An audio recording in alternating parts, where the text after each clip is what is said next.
ओम शांति। 7 दिसंबर 2024 बाबा के मधुर महावाक्य हैं। बाबा कहते, मीठे बच्चे, सारा मदार कर्मों पर है।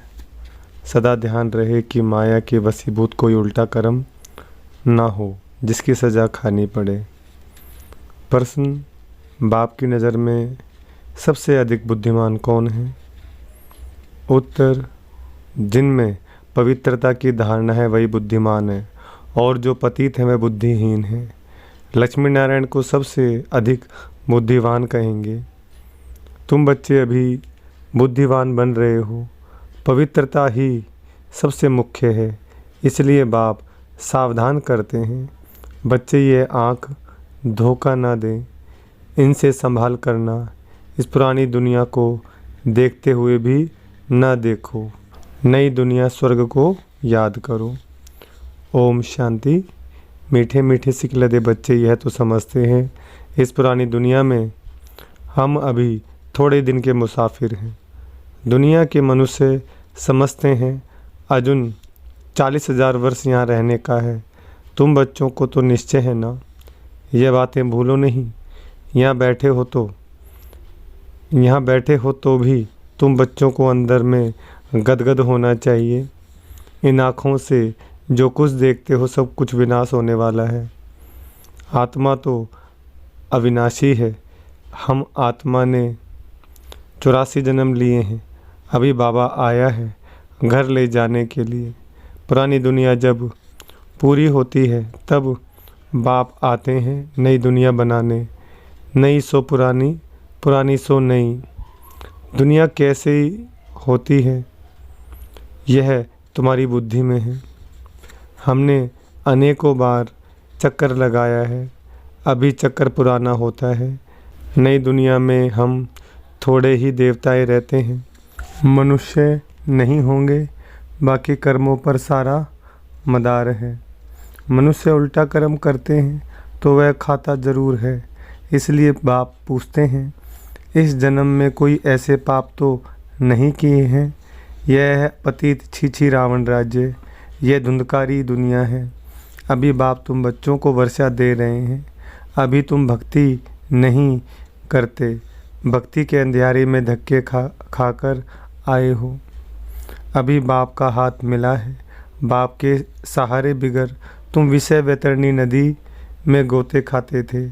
आधा कल्प है ही भक्ति, ज्ञान मिलने से तुम सतयुगी नई दुनिया में चले जाते हो। अभी तो यह है पुरुषोत्तम संगम युग, जबकि तुम पतित छीछी से गुल गुल कांटों से फूल बन रहे हो। यह कौन बनाते हैं? बेहद का बाप। लौकिक बाप को बेहद का बाप नहीं कहेंगे। तुम ब्रह्मा और विष्णु के भी ऑक्यूपेशन को जान गए हो, तो तुम्हें कितना शुद्ध नशा रहना चाहिए। मूल वतन, सूक्ष्म वतन, स्थूल वतन, यह सब संगम पर ही होता है। बाप बैठा भी तुम बच्चों को समझाते हैं, पुरानी और नई दुनिया का यह संगम युग है। पुकारते भी हैं पतितों को पावन बनाने आओ। बाप का भी इस संगम पर पाठ चलता है। क्रिएटर डायरेक्टर है ना, तो ज़रूर उनकी कोई एक्टिविटी होगी ना। सब जानते हैं कि उनको आदमी नहीं कहा जाता, उनको तो अपना शरीर ही नहीं। बाकी सबको मनुष्य व देवता कहेंगे। शिव बाबा को ना देवता ना मनुष्य कहेंगे। यह तो टेम्परेरी शरीर लोन में लिया हुआ है, गर्भ में थोड़े ही पैदा हुए हैं। बाप खुद कहते हैं, बच्चे शरीर बिगर मैं राजयोग कैसे सिखलाऊंगा। हमको मनुष्य लोग भले कह देते हैं कि ठीक कर भीतर में परमात्मा है, परंतु अभी तुम बच्चे समझते हो कि मैं कैसे आता हूँ। अभी तुम राजयोग सीख रहे हो, कोई मनुष्य तो सिखला ना सके, देवताएं तो राजयोग सीख ना सके। यहाँ इस पुरुषोत्तम संगम युग पर राजयोग सीखकर देवता बनते हैं। अभी तुम बच्चों को अथाह खुशी होनी चाहिए। हमने अभी 84 का चक्कर पूरा किया है। बाप कलप कलप आते हैं। बाप खुद कहते हैं यह बहुत जन्मों के अंत का जन्म है। श्री कृष्ण को सतयुग का प्रिंस था, वही फिर 84 का चक्कर लगाते हैं शिव बाबा तो 84 के चक्कर में नहीं आएंगे। श्री कृष्ण की आत्मा ही सुंदर से श्याम बनती है, ये बातें किसको पता नहीं है। तुम्हारे में भी नंबरवार ही जानते हैं। माया बहुत कड़ी है, किसको भी छोड़ती नहीं है। बाप को सब मालूम पड़ता है, माया ग्रह एकदम हप कर लेती है। यह बाप अच्छी रीति जानते हैं। ऐसे नहीं समझो बाप कोई अंतर्यामी है, नहीं, बाप सभी की एक्टिविटी को जानते हैं। समाचार तो आते हैं ना, माया एकदम कच्चा ही पेट में डाल देती है। ऐसी बहुत बातें तुम बच्चों को मालूम नहीं पड़ती है, बाप को तो सब मालूम पड़ता है। मनुष्य फिर समझ लेते परमात्मा अंतर्यामी है। बाप कहते हैं मैं अंतर्यामी नहीं हूँ। हर एक की चलन से मालूम तो पड़ता है ना, बहुत ही चीची चलन चलते हैं, इसलिए बाप घड़ी घड़ी बच्चों को खबरदार करते हैं। माया से संभालना है। फिर भले बाप समझाते हैं तो भी बुद्धि में नहीं बैठता। काम महाशत्रु है, मालूम भी ना पड़े कि हम विकार में गए हैं। ऐसे भी होता है, इसलिए बाप कहते हैं कुछ भी भूल आदि होती है तो साफ बता दो, छिपाओ मत, नहीं तो 100 गुना पाप हो जाएगा। वह अंदर खाता रहेगा, वृद्धि होती रहेगी, एकदम गिर पड़ेंगे। बच्चों को बाप के साथ बिल्कुल ही सच्चा रहना है, नहीं तो बहुत बहुत घाटा पड़ जाएगा। यह तो रावण की दुनिया है, रावण की दुनिया को हम याद क्यों करें। हमें तो नई दुनिया में जाना है। बाप नया मकान आदि बनाते हैं तो बच्चे समझते हैं हमारे लिए नया मकान बन रहा है, खुशी रहती है। यह तो बेहद की बात है। हमारे लिए नई दुनिया स्वर्ग बन रहा है। अभी हम नई दुनिया में जाने वाले हैं। फिर जितना बाप को याद करेंगे उतना गुलगुल बनेंगे। हम विकारों के वश हो कांटे बन पड़े हैं। तुम बच्चे जानते हो, जो नहीं आते हैं वह तो माया के वश हो गए हैं, बाप के पास है ही नहीं, ट्रेटर बन गए हैं, पुराने दुश्मन पास चले गए हैं। ऐसे ऐसे बहुतों को माया हप कर लेती है, कितने ख़त्म हो जाते हैं। बहुत अच्छे अच्छे हैं जो कह कर जाते हैं हम ऐसे करेंगे, यह करेंगे, हम तो यज्ञ के लिए प्राण भी देने के लिए तैयार हैं। आज वह है नहीं। तुम्हारी लड़ाई है ही माया के साथ। दुनिया में यह कोई नहीं जानते कि माया से लड़ाई कैसे होती है। शास्त्रों में फिर दिखाया है देवताओं और असुरों में लड़ाई हुई, फिर कौरवों और पांडवों की लड़ाई हुई। कोई से पूछो यह 2 बातें शास्त्रों में कैसी हैं। देवताएं तो अहिंसक होते हैं, वह होते ही हैं सतयुग में, वह फिर क्या कलयुग में लड़ने आएंगे। कौरव और पांडव का भी अर्थ नहीं समझते। शास्त्रों में जो लिखा है वही पढ़कर सुनाते रहते हैं। बाबा की तो सारी गीता पढ़ी हुई है। जब यह ज्ञान मिला तो विचार चला कि गीता में यह लड़ाई आदि की बातें क्या लिखी हैं। श्री कृष्ण तो गीता का भगवान नहीं है, इनके अंदर बाप बैठा था तो इन द्वारा उस गीता को भी छुड़वा दिया। अभी बाप द्वारा कितना सोझरा मिला है। आत्मा को ही सोझरा होता है। तब बाप कहते हैं अपने को आत्मा समझो, बेहद के बाप को याद करो। भक्ति में तुम याद करते थे, कहते थे आप आएंगे तो बलिहार जाएंगे, परंतु वह कैसे आएंगे, कैसे बलिहार जाएंगे, यह थोड़े ही समझते थे। अभी तुम बच्चे समझते हो, जैसे बाप है वैसे हम आत्मा भी हैं। बाप का है अलौकिक जन्म। तुम बच्चों को कैसे अच्छी रीति पढ़ाते हैं। तुम खुद कहते हो यह तो वही हमारा बाप है, जो कलप कलप हमारा बाप बनते हैं। हम सभी बाबा बाबा कहते हैं, बाबा भी बच्चे बच्चे कहते हैं। वही टीचर रूप में राजयोग सिखाते हैं, विश्व का तुमको मालिक बनाते हैं। तो ऐसे बाप का बनकर फिर उसी टीचर से शिक्षा भी लेनी चाहिए। सुन सुनकर गदगद होना चाहिए।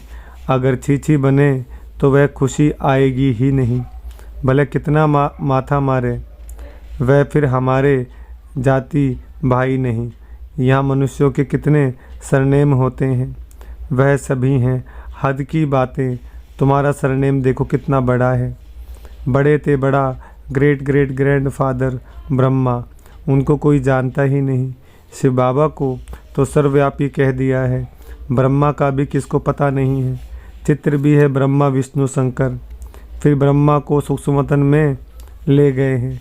बायोग्राफी कुछ भी नहीं जानते। सूक्ष्म वतन में फिर ब्रह्मा कहाँ से आया, वहाँ कैसे अडॉप्ट करेंगे। बाप ने समझाया है, ये हमारा रथ है, बहुत जन्मों के अंत में मैंने इनमें प्रवेश किया है। यह पुरुषोत्तम संगम युग गीता का एपिसोड है, जिसमें पवित्रता मुख्य है। पतित से पावन कैसे बनना है, यह किसको भी पता नहीं है। साधु संत आदि कभी भी ऐसे नहीं कहेंगे कि देह सहित देह के सभी संबंधों को भूल एक मुझ बाप को याद करो, तो माया के पाप कर्म भस्म हो जाएंगे। वह तो बाप को ही नहीं जानते हैं। गीता में बाप ने कहा है, इन साधुओं आदि का भी मैं आकर उद्धार करता हूँ। बाप समझाते हैं, शुरू से लेकर अब तक जो भी आत्माएं पाठ बजा रही हैं, सभी का यह अंतिम जन्म है, इसका भी यह अंतिम जन्म है। यही फिर ब्रह्मा बना है। छोटेपन में गावड़े का छोरा था, 84 जन्म इसने पूरे किए, फर्स्ट से लास्ट तक। अभी तुम बच्चों की बुद्धि का ताला खुला हुआ है, अभी तुम बुद्धिमान बनते हो, आगे बुद्धिहीन थे। ये लक्ष्मी नारायण है बुद्धिवान। बुद्धिहीन पतित को कहा जाता है। मुख्य है पवित्रता। लिखते भी हैं, माया ने हमें गिरा दिया, आंखें क्रिमिनल बन गई। बाप तो घड़ी घड़ी सावधान करते रहते हैं, बच्चे कभी माया से हार नहीं खाना, अभी घर जाना है। अपने को आत्मा समझ बाप को याद करो। ये पुरानी दुनिया ख़त्म हुई की हुई। हम पावन बनते हैं तो हमें पावन दुनिया भी तो चाहिए ना। तुम बच्चों को ही पति से पावन बनना है। बाप तो योग नहीं लगाएंगे, बाबा पति थोड़े ही बनता है जो योग लगावें। बाबा तो कहते हैं, मैं तुम्हारी सेवा में उपस्थित होता हूँ। तुमने ही मांगनी की है कि आकर हम पतितों को पावन बनाओ। तुम्हारे ही कहने से मैं आया हूँ। तुम्हें बहुत सहज रास्ता बताता हूँ। सिर्फ मन मना भव भगवान वाच है ना। सिर्फ श्री कृष्ण का नाम देने से बाप को सब भूल गए हैं। बाप है फर्स्ट, श्री कृष्ण है सेकंड। वह परम धाम का मालिक, वह है वैकुंठ का मालिक। सूक्ष्म वतन में तो कुछ होता ही नहीं, सभी में नंबर 1 है श्री कृष्ण, जिसको सब प्यार करते हैं। बाकी तो सब पीछे पीछे आते हैं। स्वर्ग में तो सब जा भी ना सकें तो तुम मीठे मीठे बच्चों को हड्डी जिगरी खुशी होनी चाहिए। कई बच्चे बाबा के पास आते हैं जो कभी पवित्र नहीं रहते हैं। बाबा समझाते, विकार में जाते हो फिर बाबा के पास क्यों आते हो। कहते, क्या करूं, रह नहीं सकता हूं, परंतु यहाँ आता हूं, शायद कभी तीर लग जाए। बाप बिगर हमारी सदगति कौन करेगा, इसलिए आकर बैठ जाता हूँ। माया कितनी प्रबल है। निश्चय भी होता है बाबा हमको पति से पावन गुलगुल बनाते हैं, परंतु क्या करें, फिर भी सच बोलने से कभी सुधर जाऊंगा। हमको यह निश्चय है कि आपसे ही हमें सुधरना है। बाबा को ऐसे बच्चों पर तरस पड़ता है, फिर भी ऐसे होगा। Nothing new. बाबा तो रोज़ रोज़ श्रीमत देते हैं, कोई अमल में लाते भी हैं। इसमें बाबा क्या कर सकता है। बाबा कहे, शायद इनका पाठ ही ऐसा है। सब तो राजे रानियाँ नहीं बनते हैं। राजधानी स्थापन हो रही है, राजधानी में सब चाहिए। फिर भी बाबा कहते हैं, बच्चे हिम्मत नहीं छोड़ो, आगे जा सकते हो। अच्छा, मीठे मीठे सिकल दे बच्चों प्रति माता पिता बाप दादा का याद प्यार और गुड मॉर्निंग। रूहानी बाप की रूहानी बच्चों को नमस्ते। हम रूहानी बच्चों की रूहानी बाप दादा को नमस्ते और गुड मॉर्निंग। धारणा के लिए मुख्य सार है। पहला पॉइंट, बाप के साथ सदा सच्चा रहना है। अभी कोई भी भूल हो जाए तो छिपाना नहीं है। आंखें कभी क्रिमिनल ना हो, इसकी संभाल करनी है। दूसरा, सदा शुद्ध नशा रहे कि बेहद का बाप हमें पति छीची से गुलगुल कांटों से फूल बना रहे हैं। अभी हमें बाप का हाथ मिला है, जिसके सहारे हम विषय वैतरणी नदी पार हो जाएंगे। वरदान, पावरफुल ब्रेक द्वारा सेकंड में नेगेटिव को पॉजिटिव में परिवर्तन करने वाले स्व परिवर्तक भव। वरदान का विस्तार। जब नेगेटिव अथवा व्यर्थ समर्थ चलते हैं तो उसकी गति बहुत फास्ट होती है। फास्ट गति के समय पावरफुल ब्रेक लगाकर परिवर्तन करने का अभ्यास चाहिए। वैसे भी जब पहाड़ी पर चढ़ते हैं तो पहले ब्रेक को चेक करते हैं। आप अपनी ऊंची स्थिति बनाने के लिए संकल्पों को सेकंड में ब्रेक देने का अभ्यास बढ़ाओ। जब अपने संकल्प व संस्कार 1 सेकंड में नेगेटिव से पॉजिटिव में परिवर्तन कर लेंगे तब स्वयं परिवर्तन से विश्व परिवर्तन का कार्य संपन्न होगा। स्लोगन: स्वयं प्रति और सर्व आत्माओं के प्रति श्रेष्ठ परिवर्तन की शक्ति को कार्य में लाने वाले ही सच्चे कर्मयोगी हैं। अच्छा, ओम शांति।